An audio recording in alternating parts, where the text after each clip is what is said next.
الله الكبير. بسم الله الرحمن الرحيم. الحمد لله رب العالمين الرحمن الرحيم مالك يوم الدين. إياك نعبد وإياك نستعين. اهدنا الصراط المستقيم صراط الذين أنعمت عليهم غير المغضوب عليهم ولا الضالين. الله الكبير.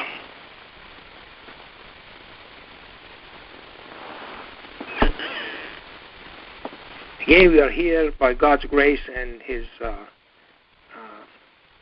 mercy and kindness that we are willing and able to do this and make contact with Him. And so this should be a source of honor for us and a source of blessing that we are receiving from God, and make sure that we understand it. And this is not by accident.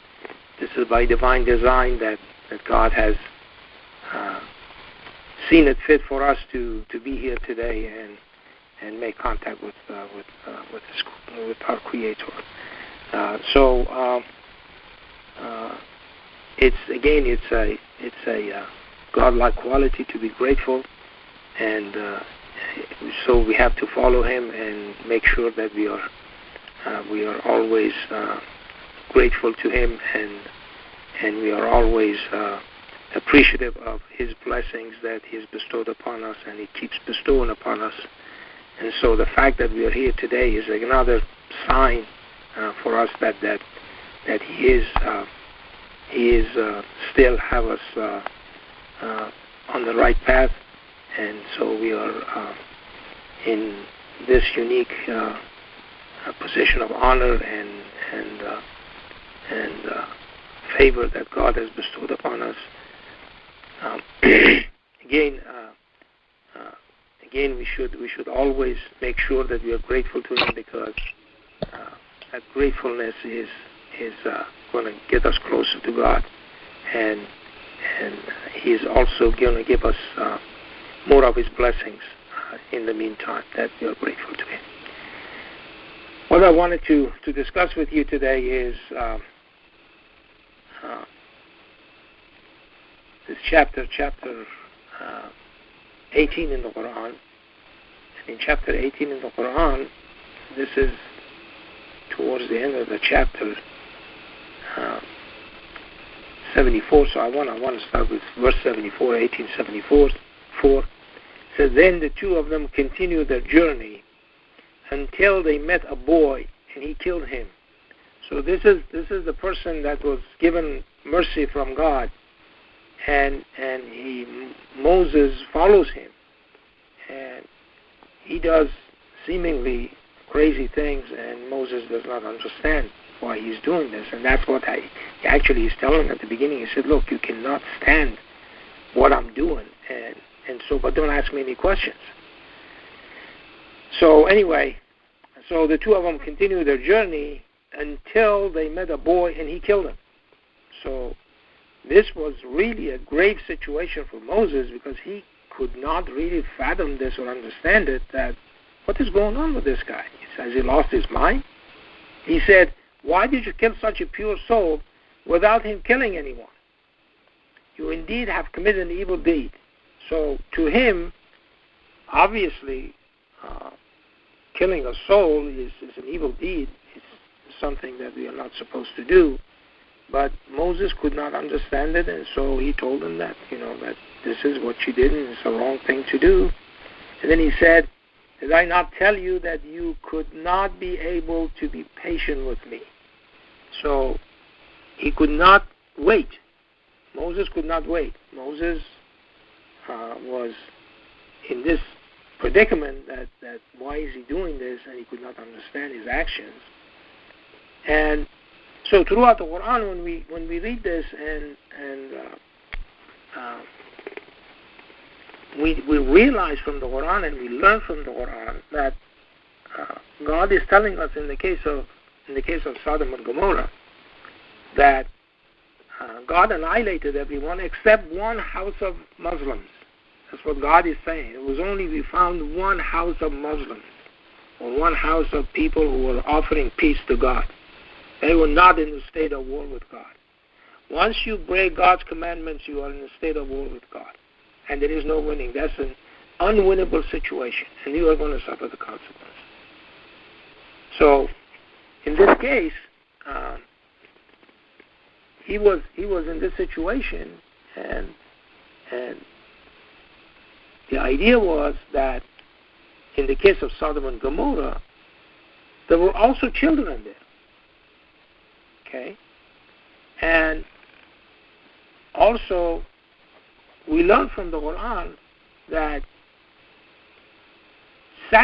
sacrifice of children to their gods was a common thing. Okay, and we have to realize that that's actually the dream that Abraham had. Remember that? So that must have been a common thing that people at that time they practiced. They practiced that the firstborn was supposed to be sacrificed to a god that they had, or the gods that they had, because they thought that was a gift from God, and they were repaying that god or those gods for what they had given him, and that was the sacrifice that they made. And in that case, Abraham also had that dream. And obviously, from the Quran, we realize that wasn't that God did it, but it was a satanic dream that he had, and that was the society that he was living in. He learned from that society that was a normal thing to do. So we learn from that, and obviously the people of Sodom and Gomorrah are contemporary to that, to the Abraham era, and so we learn from that, and then the other thing that you also have to realize that in a homosexual society, the number of children is very low. Okay, by default, obviously they could not have artificial insemination or something like that people do today, and some gay men and gay women they have children by artificially inseminating the females, but in that case that wasn't the case. So the number of children is very low. Now the question is that, are all children okay? That's the other question you have to ask yourself. Okay? Obviously, in that case, in the case of the person who was granted mercy from God and Moses was following him, that kid was not okay. That kid was supposed to grow up to be rebellious against his parents and a disbeliever. Okay? But God's mercy actually took that kid away from that to grow up to become that.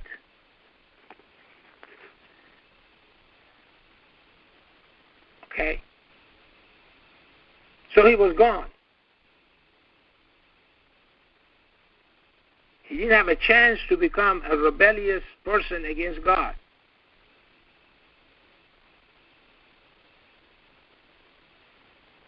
In the case of Sodom and Gomorrah, a lot of people, they think, well, a 9-year-old, 10-year-old, or 8-year-old is okay.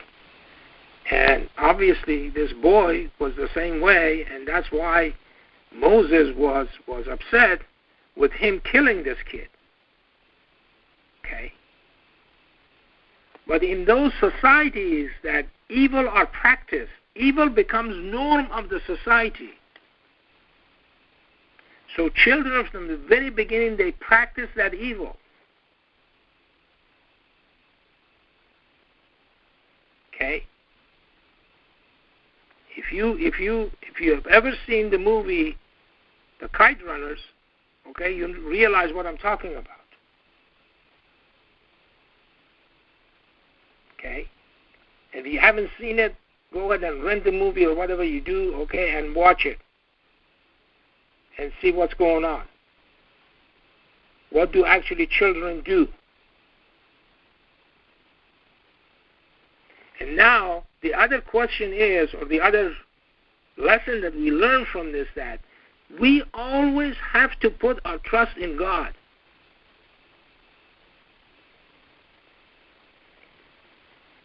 Okay? That the life is cut short by that person who had mercy from God, okay, of that boy, actually saved that boy. obviously, the man says, well, his parents were also believing people, and God did not want him to go through the burden of dealing with this kid in the future. And also, let me remind you of this, that a lot of people say, well, he didn't have a chance to prove himself or not. Okay? And then I said that the reason that God has designed this whole system is because God wants to show everybody the nature of people. Okay? It wants to be proven that they are either evil or good. But the point is that what we are forgetting is that God will never do an atom weight or even less than of injustice to anybody.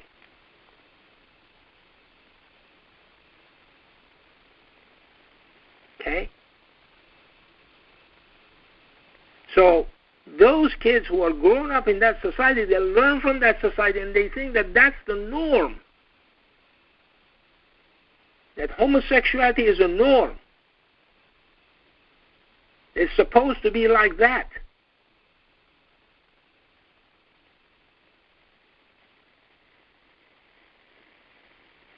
Okay? This kid was the same thing. He says that he didn't say, you have done something really an evil deed. Okay? And then he said, did I not tell you that you would not be able to be patient with me? And then he says, okay, then Moses says, yeah, if I ask you anything else after this, do not speak to me. And do not accept my excuse from me. So he says, well, look, this is my last one. This is my last thing that I'm going to ask. The last thing that I'm going to object to your actions. Okay.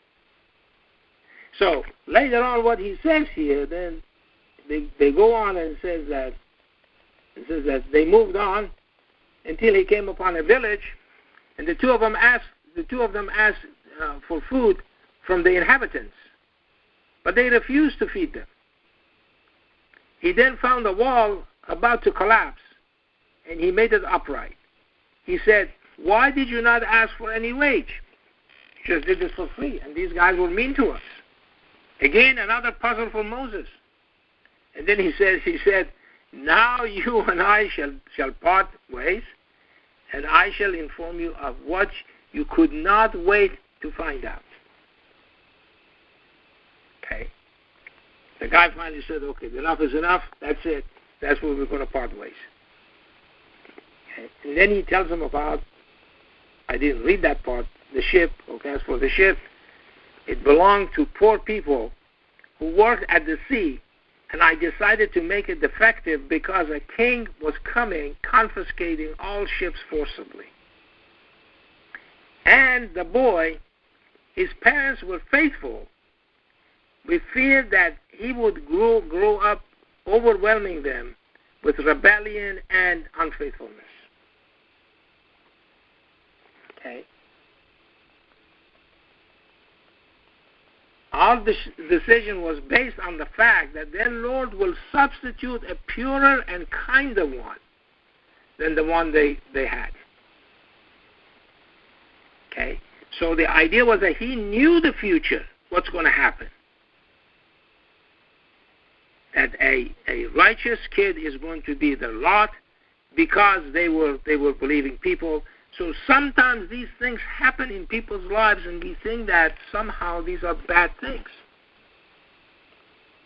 We cannot see the whole picture. Okay? And God saves a lot of these things from going through the exercise of the test that we cannot see.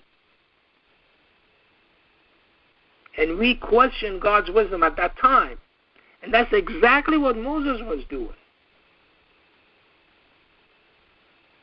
But now we have this information again at our disposal. And what we have to do is we have to absolutely put our trust in God and never ask any questions about it. Okay?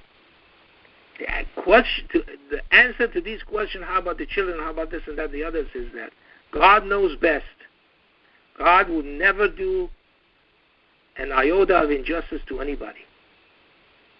Okay? And I put my trust in God. Simple as that. There's no more argument. Okay? There's no more argument. But again, the children who grow up in a society that practices some kind of evil, they think that that's the right way to do things. They have no idea. You see, because kids are trained by their parents. In the case of Sodom and Gomorrah, they didn't have any parents because they were all homosexual. And I don't know how they do the procreation there. I have no idea. What was the density of the children that were in that thing? Okay? So God was annihilating these people because these people were practicing the abomination that no one else has seen in the world. That's what God is telling us.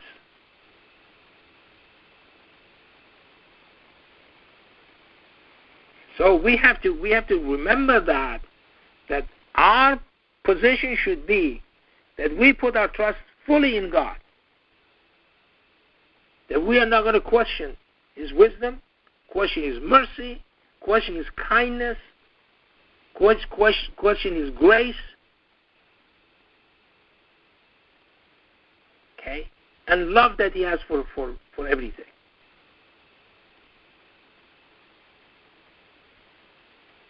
So it boils down that the entire thing, when we read these things, are going to work out in a way that God is the all-gracious, the all-merciful.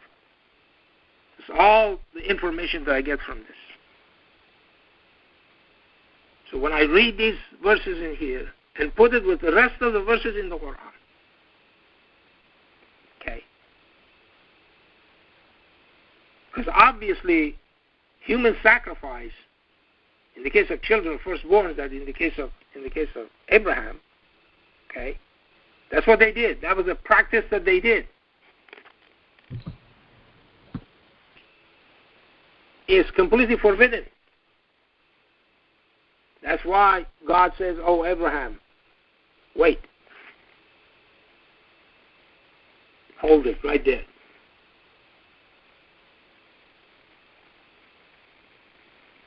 Okay? And then God actually changes that to an animal sacrifice. And the animal sacrifice is for feeding the poor. That's all there is to it. Okay? So that's the practice that we have to do. That's the practice that we have to keep in mind, that these are the lessons that we learn from the Quran. Okay? That what Quran is telling us is that God's mercy encompasses all things. God will never commit any injustice unto anybody. Okay? And He will make sure. Okay, make sure is a bad word. Okay, it's not a good word to use. God will always do what He promises to us. Okay, when He says that no injustice is going to be committed to anyone, okay, He means it, and we have to believe Him. Okay. But then again, as I said, here we learn from this that a child was killed, a boy was killed. Okay, and the boy that was killed was supposed to become a rebellious person, to grow up to be a rebellious person, an unfaithful person, an ungrateful person. And God actually terminated that life, not to get to that stage to practice those things. And I cannot say anything but the fact that God is the all-merciful. Okay? I'm going to stop here and we'll finished his rak'ah, Allahu al-Kabir.